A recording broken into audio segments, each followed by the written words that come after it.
Números capítulo 9. Un año después que Israel saliera de Egipto, el Señor le habló a Moisés en el desierto Sinaí.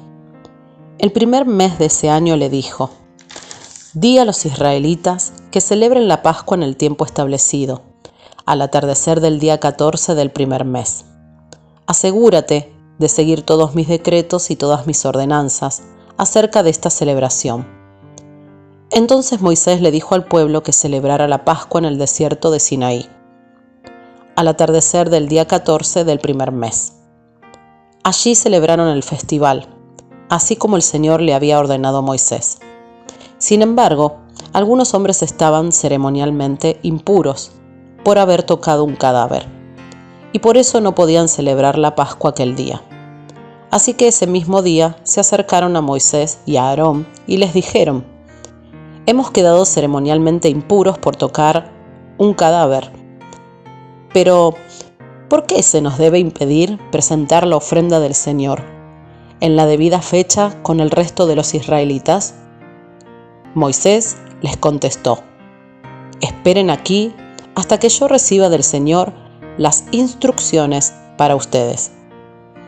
Esta fue la respuesta del Señor a Moisés: Da las siguientes instrucciones al pueblo de Israel. Si alguien del pueblo, ya sea ahora o en las generaciones futuras, está ceremonialmente impuro en la fecha establecida para la Pascua por tocar un cadáver, o si está de viaje y no puede estar presente en la ceremonia, aún así podrá celebrar la Pascua del Señor. Esta persona ofrecerá el sacrificio de la Pascua un mes después, al atardecer del día 14 del segundo mes. Comerá el cordero de la Pascua con pan sin levadura y hierbas amargas. No dejará nada del cordero para el día siguiente, ni quebrará ninguno de sus huesos, y debe seguir todas las ordenanzas de rigor acerca de la Pascua. Aquellos que no estén ceremonialmente impuros, ni anden de viaje, pero aún así dejen de celebrar la Pascua en la fecha establecida, serán excluidos de la comunidad de Israel. Si no presentan la ofrenda del Señor en la fecha debida, sufrirán las consecuencias de su culpa. Y si el extranjero que vive entre ustedes quiere celebrar la Pascua del Señor, debe seguir estos mismos decretos y ordenanzas. Las mismas leyes se aplican tanto a los israelitas de nacimiento como a los extranjeros que viven entre ustedes. El día que se armó el tabernáculo, la nube lo cubrió, pero desde la tarde hasta el amanecer, la nube que cubría el tabernáculo tomaba la apariencia de una columna de fuego. De esta manera ocurría siempre. Por la noche, la nube que cubría el tabernáculo tomaba la apariencia de fuego. Cada vez que la nube se elevaba de la carpa sagrada, el pueblo de Israel levantaba el campamento y la seguía. Donde la nube se detenía, el pueblo de Israel armaba el campamento. De esta manera, los israelitas viajaban y acampaban por orden del Señor, donde Él les indicaba que fueran. Permanecían en el campamento todo el tiempo que la nube se quedaba encima del tabernáculo. Si la nube se quedaba por largo tiempo sobre el tabernáculo, los israelitas permanecían allí y llevaban a cabo sus deberes ante el Señor. Algunas veces la nube se detenía por pocos días sobre el tabernáculo. Entonces el pueblo se quedaba por pocos días, como el Señor ordenaba.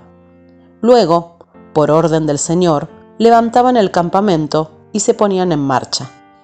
Algunas veces, la nube se detenía solo por la noche y se elevaba a la mañana siguiente. Pero fuera de día o de noche, cuando la nube se elevaba, el pueblo levantaba el campamento y se ponía en marcha. Si la nube permanecía sobre el tabernáculo por 2 días, un mes o un año, el pueblo de Israel acampaba y no se ponía en marcha. Pero en cuanto se elevaba, ellos levantaban el campamento y se ponían en marcha. Así que acampaban o viajaban bajo las órdenes del Señor y obedecían todo lo que el Señor les decía por medio de Moisés. Números capítulo 10. El Señor dijo a Moisés: haz 2 trompetas de plata labradas a martillo para convocar a la comunidad a reunirse y dar señal de levantar el campamento. Al toque de ambas trompetas, todos deben reunirse ante ti, a la entrada del tabernáculo. Pero si se toca una sola trompeta, entonces solo los líderes, los jefes de los clanes de Israel, tendrán que presentarse ante ti. Cuando hagas sonar la señal para continuar el viaje, las tribus acampadas en el lado oriental del tabernáculo levantarán el campamento y avanzarán.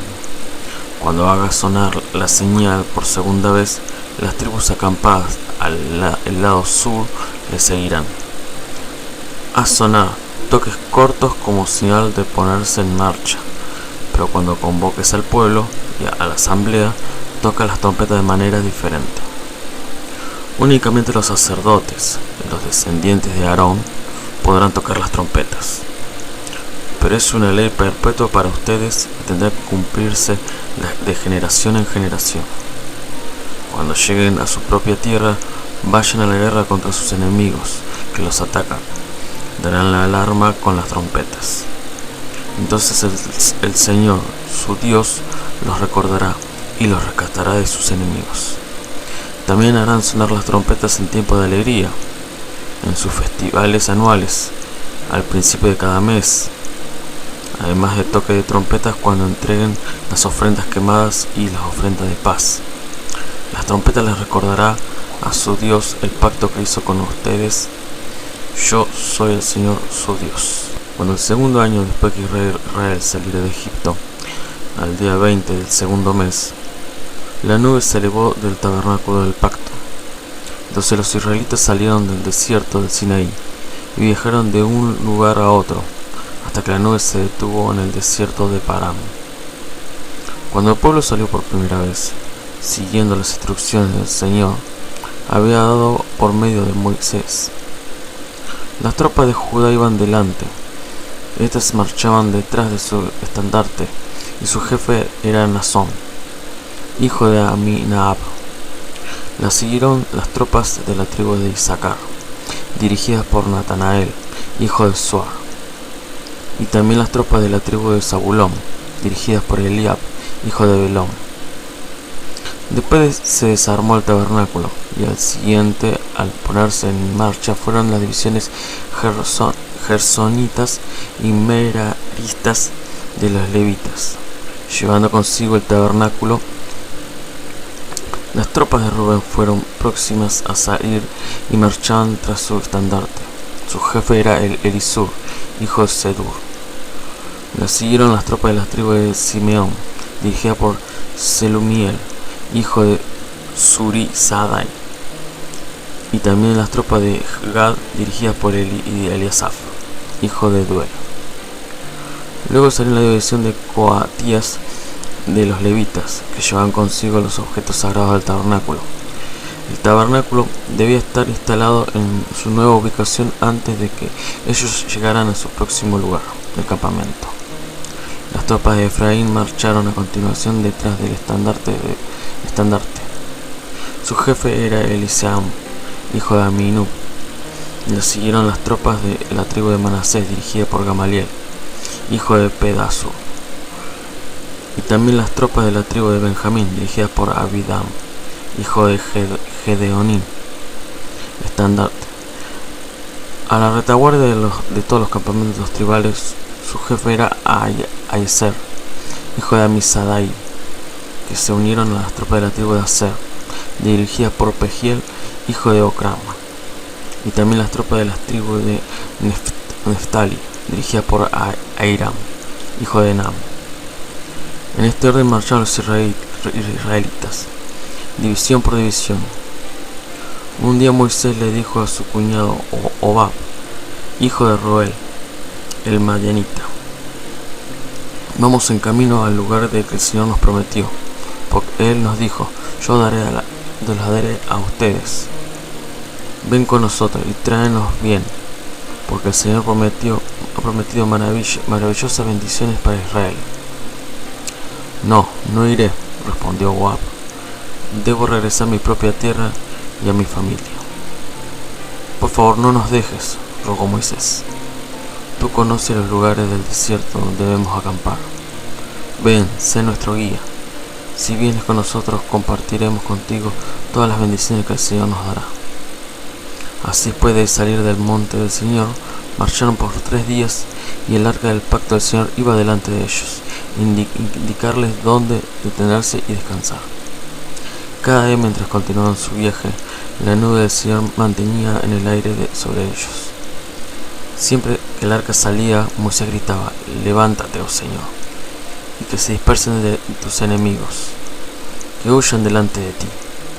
Y cuando el arca se ponía en tierra, Moisés decía: «Vuelve, Señor, a los incontables millares de Israel». Números capítulo 11. Poco después el pueblo comenzó a quejarse de las privaciones que enfrentaba, y el Señor oyó todo lo que decían. Entonces el enojo del Señor se encendió contra ellos, y envió un fuego que ardía entre ellos y destruyó a algunos en las afueras del campamento. Así que el pueblo pidió ayuda a gritos a Moisés, y cuando él oró al Señor, el fuego se apagó. Después, ese lugar fue conocido como Tabera, que significa lugar del fuego que arde, porque el fuego del Señor ardió allí entre ellos. Entonces la gentuza extranjera que viajaba con los israelitas comenzó a tener fuertes antojos por las cosas buenas de Egipto. Y el pueblo de Israel también comenzó a quejarse. «Oh, si tuviéramos un poco de carne», exclamaban. «¿Cómo nos acordamos del pescado que comíamos gratis en Egipto?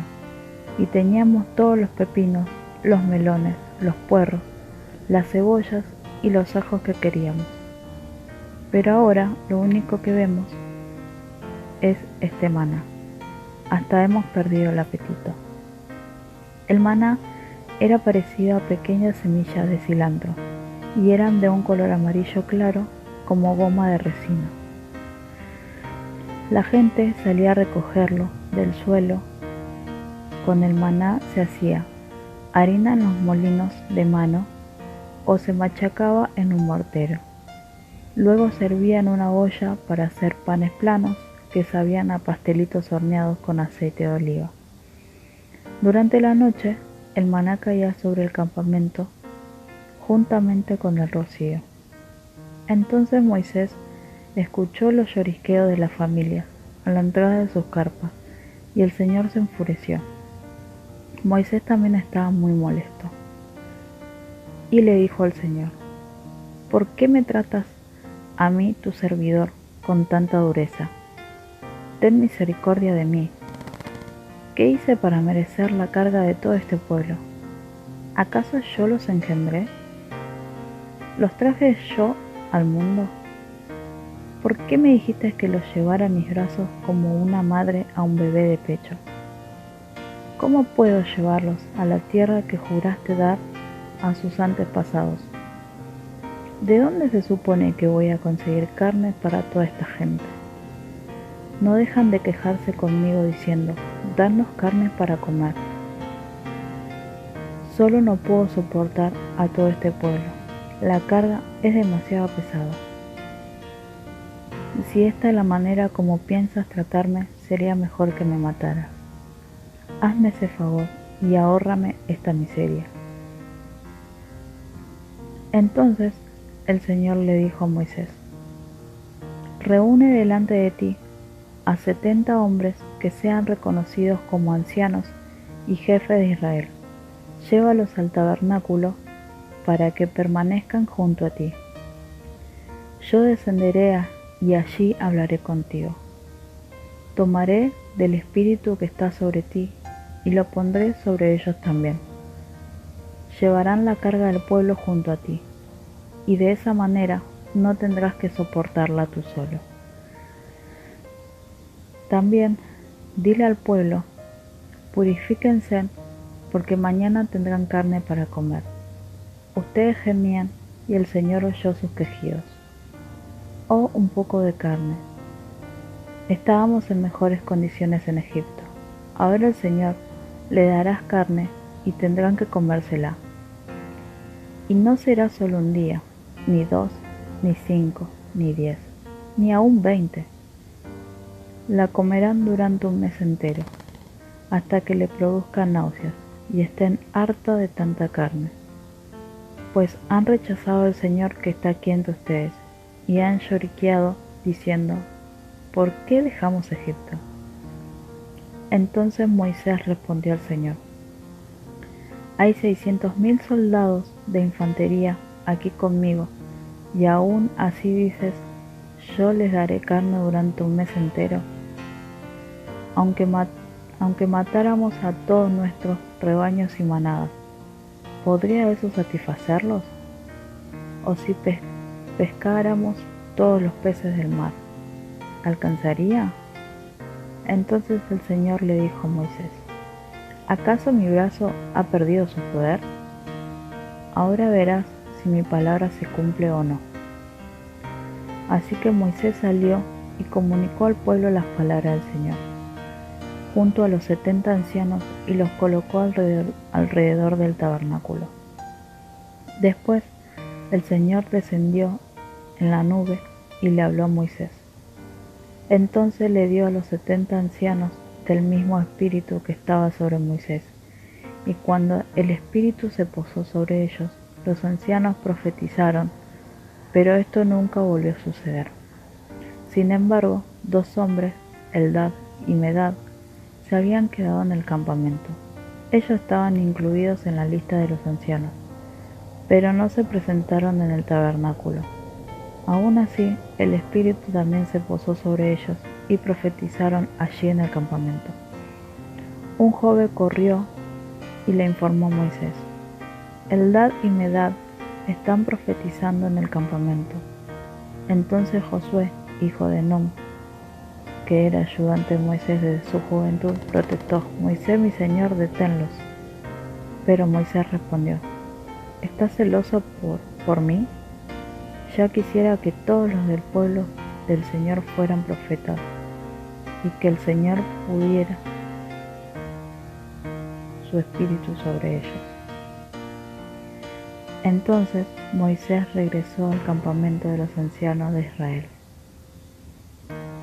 Ahora bien, el Señor envió un viento que trajo codornices desde el mar y las dejó caer por todo el campamento. Las codornices volaban por kilómetros en todas las direcciones a la altura de 1 metro sobre la superficie de la tierra.